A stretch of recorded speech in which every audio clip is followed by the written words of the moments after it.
Welcome to the instruction manual. On today's page, we finally dive into creating a self-motivated classroom. This is a classroom where students perform a simple set of actions, repeating the same scheduled tasks every day while also increasing subject mastery at the same time. While the clock tells them what to do, it is the students who really determine what they learn. This model is meant to impart a sense of control over the learning experience and allows students to plan out and track their growth in your classroom. Before we get started, click the like button and don't forget to subscribe to the channel. For videos that give detailed lessons on using the self-motivated model, visit and subscribe to our Patreon. All right, let's turn the page to our class schedule. We'll begin with defining a self-motivated classroom and outline its basic schedule. Next will be planned environments and tiered learning materials. That's followed by class projects with lots of ideas for how to engage your students in group tasks. After that is pathfinding. Pathfinding is optional, but also very helpful with building incentives for student mastery.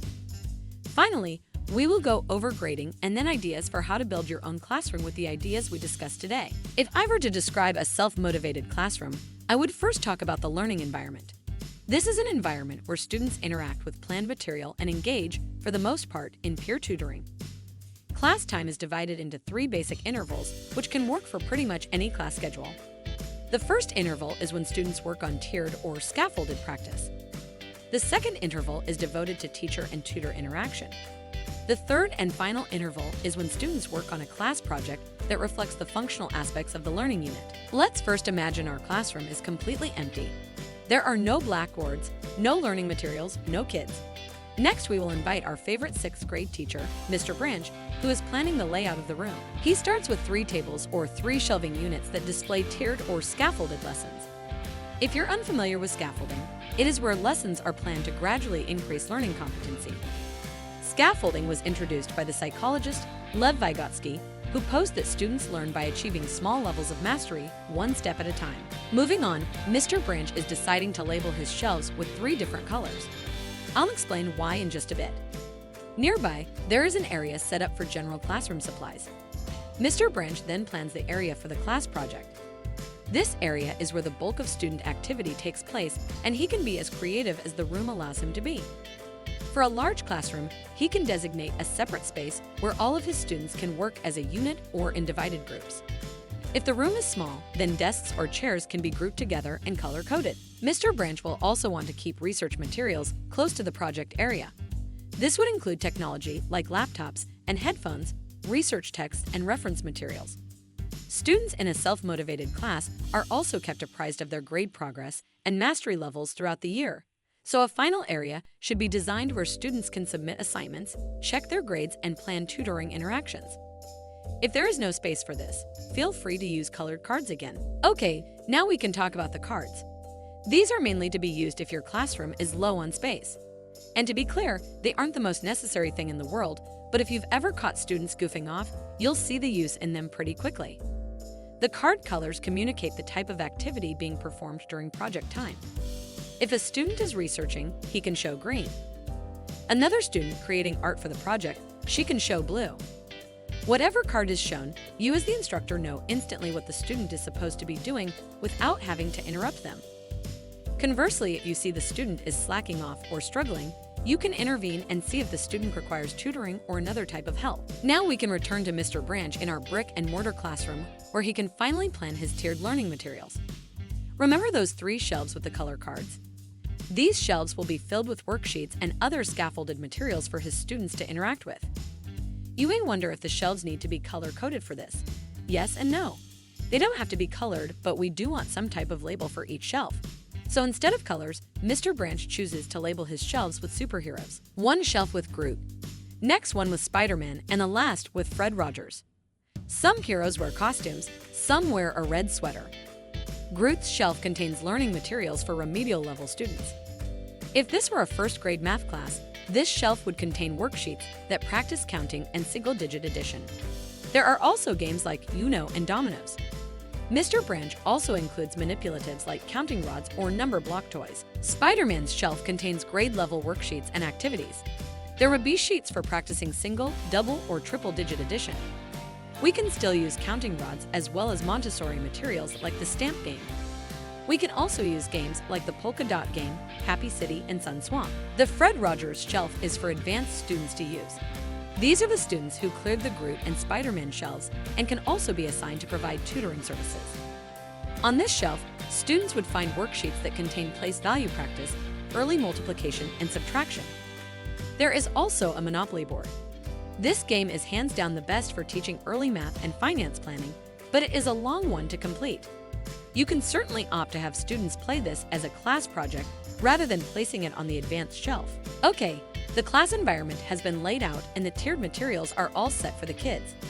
Now it's time to plan the class projects. During the first week of school, Mr. Branch will offer choices to the class and let them decide what project they would like to work on. Any project that is assigned should reflect your unit lessons for the course. In Mr. Branch's 6th grade class, the students have decided to open and manage a store. This store can be fictional with students learning to handle hypothetical products. But Mr. Branch has the idea of crafting items that will be sold to teachers, school staff members, and parents who have agreed to contribute to the store's success. Once students decide what to sell, then the classroom is split into sections. Remember those color cards again. If you're low on space, these cards are going to correspond to the sections manned by students working on their class project. There is the research section in which students use laptops, journals, textbooks, or videos. The planning section is where students learn to make, buy, or implement a sales strategy. They also delegate tasks to each other along with checklists for each individual student. Checklists keep individual students honest. You can require your student editor to sign off on completed tasks and keep track of progress while the project is underway. Production is the next section where students create materials using art supplies or laptops for making digital content. They can use cameras to make movies or instruments to write songs. Then there are the editors. These students make sure all of the other sections work together and then edit the final submission. If team members are struggling, then the editors report to Mr. Branch and ask for intervention. They work a bit more directly with Mr. Branch during projects and relay editing suggestions.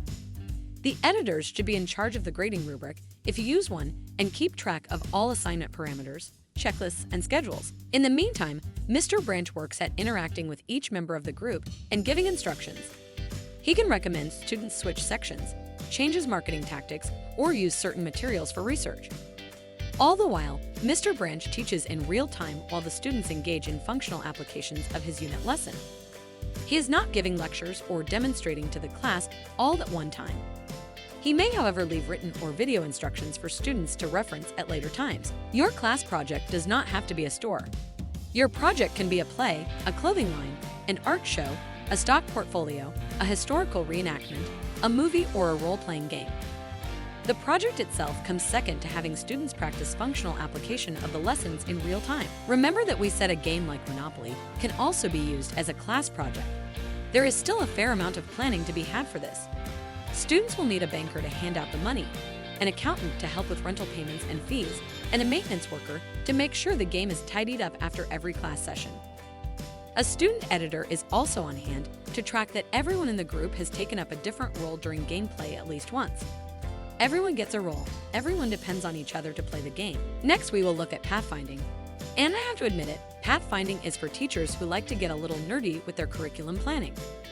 But if you are a teacher, then you've likely embraced your inner nerd already and look forward to helping your students embrace theirs. Pathfinding consists of creating specific levels of mastery for students to choose.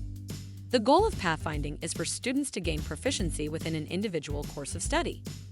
This study culminates in receiving enough expertise and the achievement of specific titles. Whatever the path is, students start off as amateur scholars and then excel through 3 to 4 levels of mastery. Scholars become teachers, teachers become curators or someone who can create an experience that demonstrates mastery. Curators become innovators.